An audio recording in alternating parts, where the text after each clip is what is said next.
Hello friends, அனைவருக்கும் வணக்கம் and welcome back to our channel. நம்ம சேனலை தொடர்ந்து சப்போர்ட் பண்ணிகிட்ருக்க என்னோடய ஸ்வீட் சப்ஸ்கிரைபர்ஸ் எல்லாருக்கும் ஒரு பெரிய பெரிய நன்றி. அண்ட் ஷார்ட்ஸ்க்கு சப்போர்ட் பண்ணுற மாதிரி அண்ட் ப்ளீஸ் பிக் வீடியோஸ்க்கும் சப்போர்ட் பண்ணுங்கள். இன்றைக்கான வீடியோவில் என்ன ஷேர் பண்ணியிருக்கேன்னு பார்த்தீங்கன்னா, அமாவாசை நாட்களில் நம்ம வீட்டில் வந்து கண்டிஸ்டியை போக்குறதுக்கு கட்டக்கூடிய ஆகாச கருடக்கிழங்கை பற்றி ஷேர் பண்ணியிருக்கேன். இந்த ஆகாச கருடக்கிழங்கு நம்ம வீட்டில் வந்து கட்டி தொங்க விட்டோம்னா நம்ம வீட்டில் இருக்கிற கண்டிஸ்டிகள் எல்லாமே விலகி, கல்லடி பட்டாலும் கண்ணடி படக்கூடாதுன்னு சொல்லுவாங்க. நம்ம வீடுகள் மேலே பொல்லாத கண்டிஸ்டிகள் படாமல் இருக்கிறதுக்கு நம்ம இந்த ஆகாச கருடக்கிழங்கு வாங்கி கட்டினோம்னா நம்ம வீட்டில் இருக்கிற கண்டிஸ்டிகள் எல்லாமே போயிடும். ஒரு சில சமயங்களில் வீடுகளில் தொடர்ந்து உடல்நிலை வந்து சரியில்லாமல் போயிட்டே இருக்கும். கணவன் மனைவி வந்து ஏதாச்சும் ஒரு சின்ன சின்ன சண்டை பிரச்சனைகள் வந்துகிட்டே இருக்கும். அதெல்லாம் வந்து கண்டிஸ்டிகள் தான். அந்த மாதிரி கண்டிஸ்டிகள் எல்லாம் போக்குறதுக்கு தான் நம்ம இந்த கருடக்கிழங்கை வாங்கி கட்டினோம்னா நமக்கு சரியாயிடும். இதை வந்து நம்ம எப்படி வந்து கட்டலாம் அப்படின்னு சொல்லிட்டு பார்க்கலாம். இதுக்கு வந்து ஆகாச கருடக்கிழங்கு, இது பார்க்கறதுக்கு தோற்றம் வந்து கருடன் மாதிரியே தோற்றமாக இருக்கும். இது எங்கே கிடைக்கும்னு பார்த்தீங்கன்னா, நாட்டு மருந்து கடைகளில் ஆகாச கருடக்கிழங்கு கேட்டாலுமே அவங்களே கொடுத்துருவாங்க. அங்கேருந்து நம்ம வாங்கிட்டு வந்துட்டு அதை வந்து எப்போ கட்டணும்னு பார்த்தீங்கன்னா, அமாவாசை நாட்கள், பௌர்ணமி, பஞ்சமி, அஷ்டமி, இந்த மாதிரி நாட்களில் நம்ம வந்து கண்டிஸ்டியை போக்குறதுக்கு நம்ம வந்து கட்டிவிடலாம். இப்போ இதை எப்படி ரெடி பண்ணணும்னு பார்த்தீங்கன்னா, இதுக்கு வந்து பூஜை போட்டுட்டு தான் நம்ம வந்து நிலைவாசல்லே கட்டிவிடணும். ஃபஸ்ட்டு வந்து கொஞ்சம் மஞ்சள் எடுத்துக்கோங்க, கொஞ்சம் குங்குமம் எடுத்துக்கோங்க. மஞ்சளில் பன்னீரும் பச்சை கற்பூரம் இருந்தால் எடுத்து அதில் வந்து தண்ணி போட்டு நல்லா குழச்சி வச்சுக்கோங்க.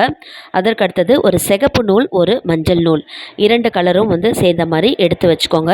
வச்சுட்டு இப்போ வந்து கொஞ்சம் போல் தண்ணி எடுத்து அதை வந்து நல்லா சுத்தமாக கழுவி விட்டுட்டு இதுக்கு ஃபுல்லாக மஞ்சளை நல்லா ஃபுல்லாக தடவி விட்டுருங்க. தடவி விட்டுட்டு குங்குமம் வந்து ஒற்றைப்படை எண்ணில் வர மாதிரி குங்குமம் வச்சு விட்டுருங்க.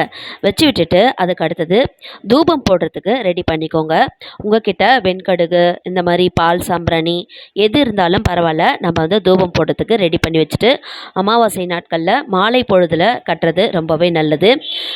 இதுக்கு வந்து ரெடி பண்ணிவிட்டு அதுக்கு அடுத்தது பூஜை அறையில் வச்சுட்டு 2 தீபங்கள் ஏற்றி நல்லா வந்து தூபம் போட்டுட்டு வழிபாடு செஞ்சுட்டு அதுக்கு அடுத்தது போட்டு நிலைவாசலில் நீங்கள் வந்து கட்டி தொங்க விட்டுக்கலாம். வாசலில் கட்டி தொங்க விட்டுட்டோம்னா தினமுமே வந்து தூபம் காட்டுறது ரொம்பவே நல்லது.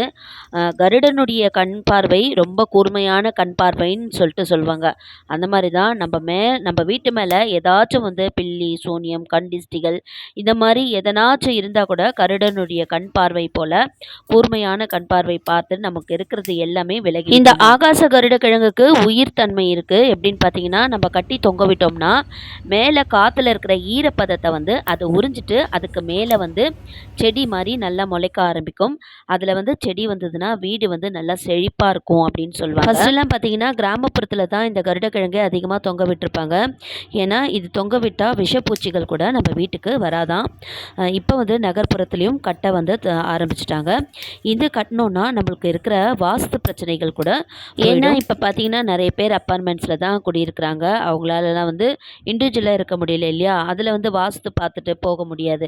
அதனால் அந்த மாதிரி இருக்கிறவங்க கூட நீங்கள் வாஸ்து பிரச்சனை போகணுன்னா கூட இந்த மாதிரி ஆகாச கருடக்கிழங்கை வாங்கி நம்ம வீட்டில் கட்டி தொங்க விட்டுக்கலாம். நம்ம வீட்டுக்கு இந்த ஆகாச கருடக்கிழங்கு கட்டுறதுனால இவ்வளோ நன்மைகள் இருக்குது.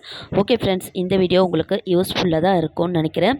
இந்த வீடியோ உங்களுக்கு பிடிச்சிருந்தா மறக்காமல் சேனலை சப்ஸ்கிரைப் பண்ணிக்கோங்க. இதோட நெக்ஸ்ட்டு சூப்பரான ஒரு வீடியோவில் மீட் பண்ணலாம். நல்லதே நினைப்போம், நல்லதே நடக்கும். Thank you friends, take care, bye bye.